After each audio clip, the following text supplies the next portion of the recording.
उत्तर प्रदेश में 2027 के विधानसभा चुनावों की सुगबुगाहट तेज होते ही सियासी तपिश बढ़ गई है।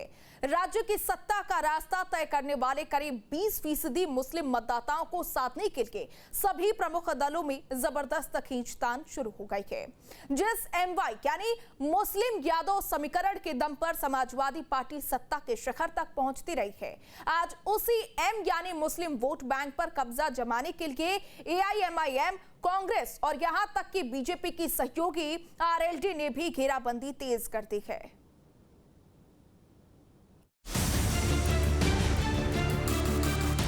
यूपी फतेह की चाबी आखिर किसके हाथ आएगी? यह सवाल इसलिए बड़ा हो गया है क्योंकि 2027 की चुनावी बिसात पर मुस्लिम वोट बैंक को लेकर शहमात का खेल शुरू हो चुका है। सूबे की 120 से ज्यादा विधानसभा सीटों पर सीधा असर रखने वाली मुस्लिम आबादी पर डोरे डालने के लिए हर दल बेताब है। अब तक खुद को इस वोट बैंक का इकलौता दावेदार मानने वाले समाजवादी पार्टी को अब चौतरफा चुनौती मिल रही है। जयंत चौधरी की RLD ने यह कहकर तंज कस दिया है कि समाजवादी पार्टी अगर मुस्लिमों का वोट लेती है तो उसी अनुपात में टिकट क्यों नहीं देती।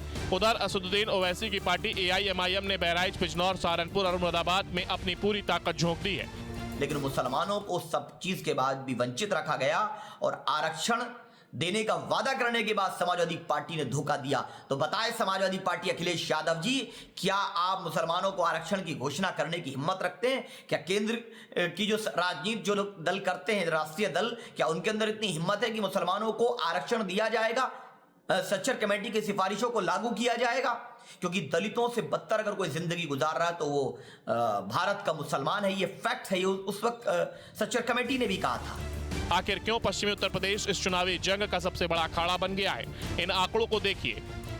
रामपुर में 50% से ज्यादा, मुरादाबाद में 47% और बिजनौर, सहारनपुर में 41% से अधिक मुस्लिम आबादी है। इतना ही नहीं, पश्चिम यूपी के कई शहरों जैसे कैराना में 81%, किरातपुर में 76% और देवबंद में 71% से ज्यादा मुस्लिम वोटर निर्णायक भूमिका में है। यही वजह है कि ओवैसी की नजर इन्हीं सीटों पर है जिसमें SP खेमे में घबराहट साफ दिख रही है। समाजवादी पार्टी का आरोप है कि ओवैसी का मैदान में उतरना सीधे तौर पर बीजेपी को फायदा पहुंचाने की रणनीति है। दरअसल जो पार्टियां ये कहती हैं कि उत्तर प्रदेश में मुस्लिम मुख्यमंत्री होना चाहिए, उनमें से RLD, MIM प्रमुख रूप से हैं।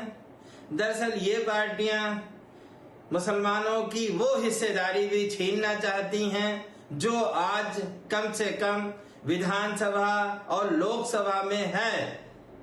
ये बताएं ना कि भारतीय जनता पार्टी के कितने MP MLA मुस्लिम हैं। दूसरी बात, ये पार्टियां भारतीय जनता पार्टी को एक एजेंडा देती हैं जिसपे 80-20 की राजनीति भारतीय जनता पार्टी करती है। ये बिल्कुल मुस्लिम हितैषी नहीं है। मुसलमानों को राजनीतिक रूप से और बर्बाद करने के लिए मुस्लिम मुख्यमंत्री की मांग करती हैं। इस जंग में सिर्फ ओवैसी या SP ही आमने सामने नहीं है।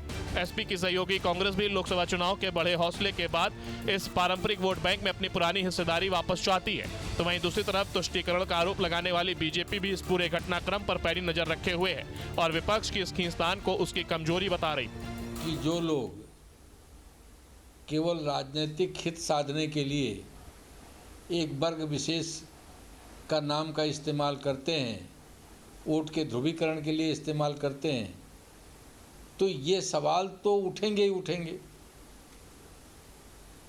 और ये सवाल तो RLD क्या जनता जनार्दन से भी आते हैं।